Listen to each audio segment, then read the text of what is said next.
Well done, Shogun.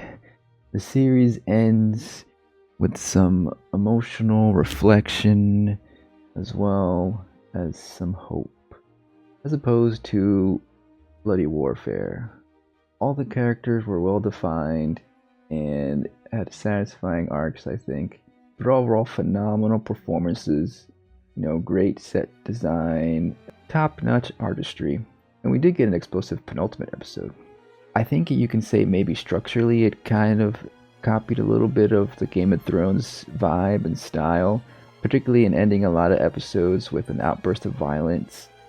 Of course, this show is based on a book that actually came out in the 70s, right? That was before even the Game of Thrones book. So perhaps Martin was inspired by the book, perhaps even the miniseries of the 80s, and now the show as a big budget TV productions inspired by the Game of Thrones shows. But this stands on its own. I was concerned, when the show first started, I was concerned that it would focus too much on Blackthorn here, and as a white savior archetype. But luckily, the show veers away from him a little bit, and he doesn't become the central character.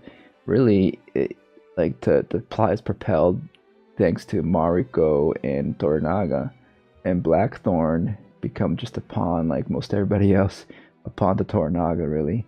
But to get into the last episodes, let's look at some poetry here. And if it's not clear already, we are going to get into spoilers for the finale. The major beat in the penultimate episode, of course, is Mariko's sacrifice and her death. So my understanding is that Mariko has this shame because her father betrayed the emperor at the time, right? He assassinated him. He was basically sentenced to murder his own family, and then he committed seppuku. He dishonored his whole family line, and so Mariko feels like she should have been part of that and died, but she was able to escape by getting married off, I believe. And then she was commanded to stay alive under Toranaga's command, became an interpreter. And so she's holding this shame for like 15 years, I think, right? And so she's trying to find some purpose in her life and perhaps purpose in her death. And so basically she accepts Toranaga's plan, which is to die to Osaka by Ishido's command, and therefore disgracing Oshido, because the public would react really harshly to Ishido and the government there killing off a lady like Mariko, and perhaps turn all the other council members against Ishido. And Mariko accepts this because she wants her death to serve a purpose. She feels that Toranaga would be the best ruler. This way she can honor her family by dying for a good cause. Chiba here is her childhood friend, who is the mother to the heir, and it turns out at the end that Chiba is allied with Toranaga. And it's because Mariko sacrifices herself that Chiba feels compelled to honor Mariko as well, and she turns against Oshido for killing off Mariko. And in this little scene here, she questions, why is Mariko doing this? And she says, "Flowers are only flowers because they fall." Seems to me that she's referring to herself as a flower that falls, and to serve her purpose as a budding flower, she must fall for the greater good, something like that, right? And then the next episode, once Mariko's already dead, Ochiba here finishes the poem that Mariko had written earlier with her own Mariko's own words. Flowers are only flowers because they fall, but thankfully the wind. And I guess to me it feels like, although she falls as a flower, the wind is there to pick her up and give her death meaning again. And in the breeze, in the wind, the fallen petals will continue to rise, So, that's my interpretation, which also echoes what Toranaga says later on to Yabushige. Because Yabushige is like, "Oh, you must be nice for you to, control fate." Because Toranaga has seemingly been in control this whole time. He's made all these plans. They've all kind of worked out. How does it feel to shape the wind to your will? And Toranaga responds, I don't control the wind. I only study it. And he goes on to tell him about his whole plan and how it's all worked out. I guess this whole scene kind of reveals that, like, he does want the power of the Shogun because he feels he's like the best person to be at that seat, you know. And he wants to bring about peace.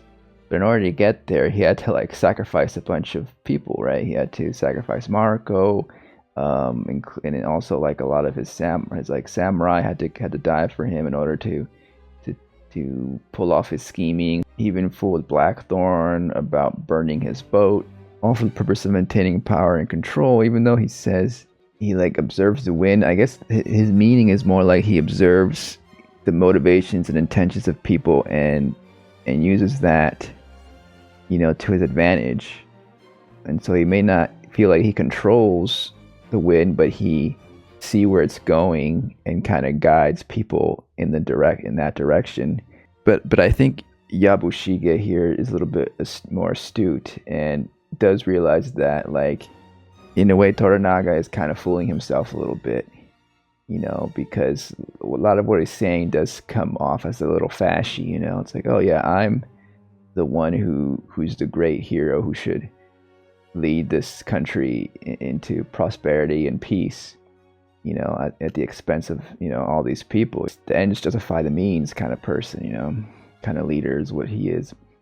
The task of the show, kind of like Blackthorn's character arc, is kind of just to like present us with this whole different way of seeing life and death, and loyalty and honor and such. I think the show did a good job of showing how Blackthorn kind of learns to better understand and respect this new worldview, to the point where he finally accepts Mariko's path. At this point, it's not like he fully understands it, but he accepts it and he respects it. He respects her, and so he's gonna even about to, you know, cut her head off, you know, and that way so she won't sin as a Catholic. She won't, you know, go to hell as a suicidal Catholic.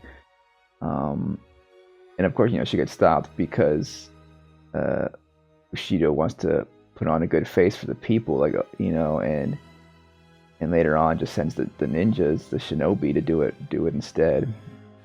But then of course Mariko decides to end it on her own terms by standing in front of the door that's being blasted open. And in the final episode, he grows to the point where he feels like his life is no longer a priority if it means the sacrifice and death of a bunch of villagers. He decides to commit seppuku and sacrifice himself instead of continuing the bloodshed. And so this reflects how Blackthorn has put aside his self-interest for the people here, the village.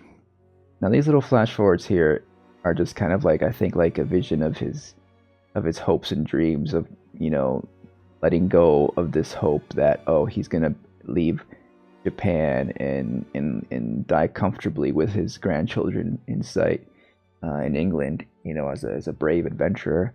You know, he's kind of letting go of that because, you know, like Mariko, he'd rather have his life serve a bigger purpose, you know.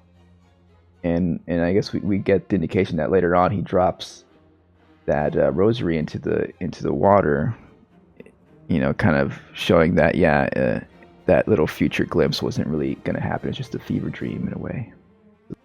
Yeah, you know, so it ends with basically, you know, Toranaga completing his scheming, Ochiba deciding to side with Toranaga and betraying Ishido. She's not gonna give him the heir's army to battle in the war against Toranaga, and so it's just gonna be Toranaga versus Ishido, and basically the rest of the council, I imagine, turns against Ishido.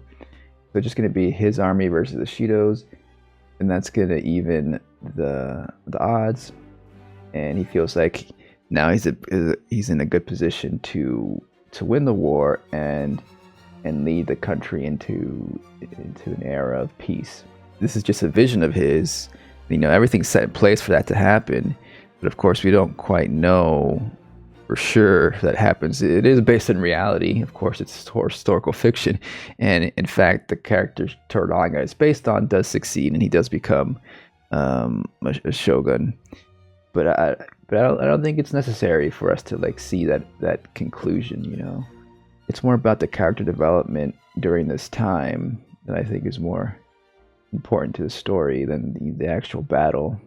But it does, it does paint Toranaga as a lot more of a gray area character, right? Perhaps even darker than you would want.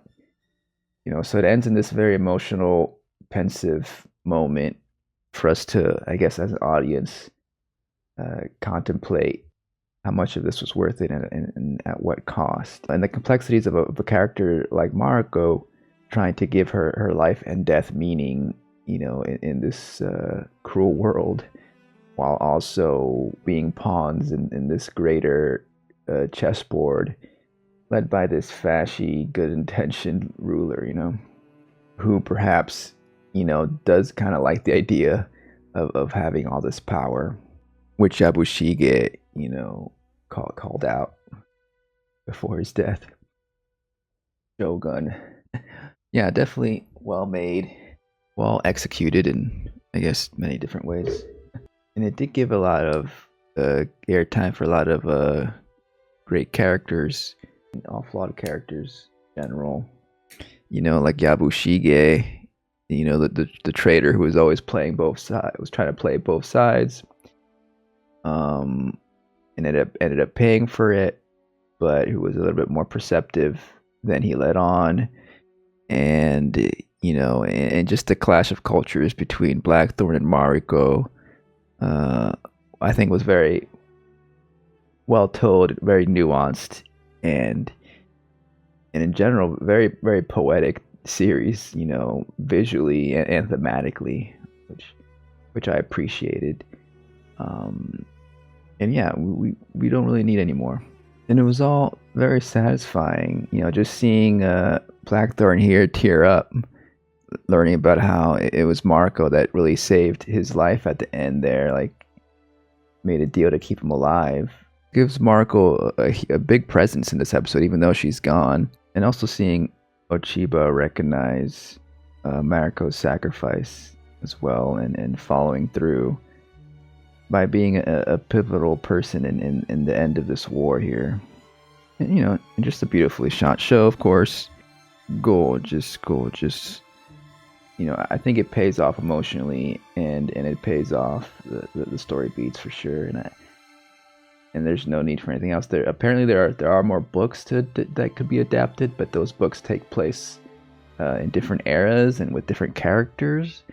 So I could see FX doing that, adapting other books, and perhaps doing an anthology series where each season is like whole different characters and perhaps different eras, right? That'd be interesting to see. I wouldn't mind that. Good stuff. What are your thoughts? How did you interpret the poetry in the series? Let me know in the comments. Yeah. Well, I guess I'll see y'all next time. Where? Here, of course. Chatting about other things like TV and movies and such. And yeah, you know how it goes at this point, right? Anyways, bye.